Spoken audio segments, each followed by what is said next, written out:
কান ফোটানোর পর যদি তোমরা এই আমার দেখানো এই নিয়মে কান ড্রেসিং করো তাহলে কিন্তু খুব তাড়াতাড়ি কান সেরে যাবে।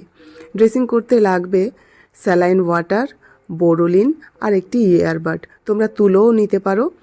তো চলো কিভাবে তোমরা কান পরিষ্কার করবে, কান ফোটানোর জায়গাটি যাতে তোমাদের ব্যথা বেদনা না হয় সেটা আজকে তোমাদের বলে দিই। আরেকটি কথা, খুব গুরুত্বপূর্ণ কথা বলে দিই, যেটা আমি আগের ভিডিওতে বলতে পারিনি। যারা কান বা নাক ফোটাবে 24 ঘন্টার মধ্যে কিন্তু অবশ্যই একটা টিটেনাস নিয়ে নেবে। চলো এখানে বলে দিই কিভাবে পরিষ্কার করবে। এয়ারবাডটাকে ভিজিয়ে নিতে হবে স্যালাইন ওয়াটার দিয়ে।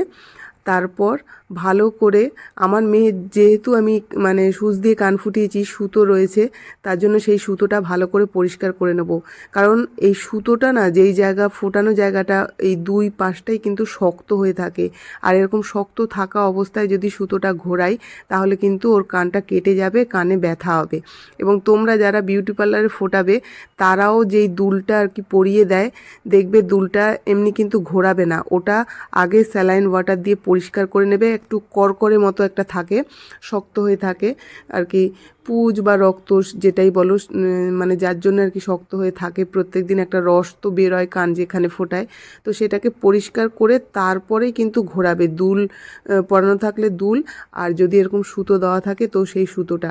তো আমি ভালোভাবে পরিষ্কার করে নিচ্ছি আগে স্যালাইন ওয়াটার দিয়ে, যাতে ওর কানে একটুও না লাগে আর সুতোটা যাতে নরম হয়ে যায়।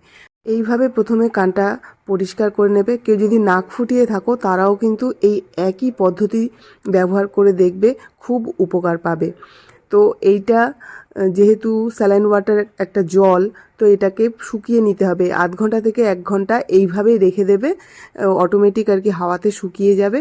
তারপরে তোমরা বোরোলিন গরম করে এই সুতো মধ্যে আর কি লাগিয়ে দেবে, দিয়ে সুতোটাকে ভালো করে ঘোরাবে, তাহলে ভিতরেও বোরোলিনটা ঢুকে যাবে। আর তারপরে একটা জায়গায় রেখে আর কি সামনে পিছনে কানের এই দুটো জায়গাতে বোরোলিন একটু বেশি করে দিয়ে রেখে দেবে।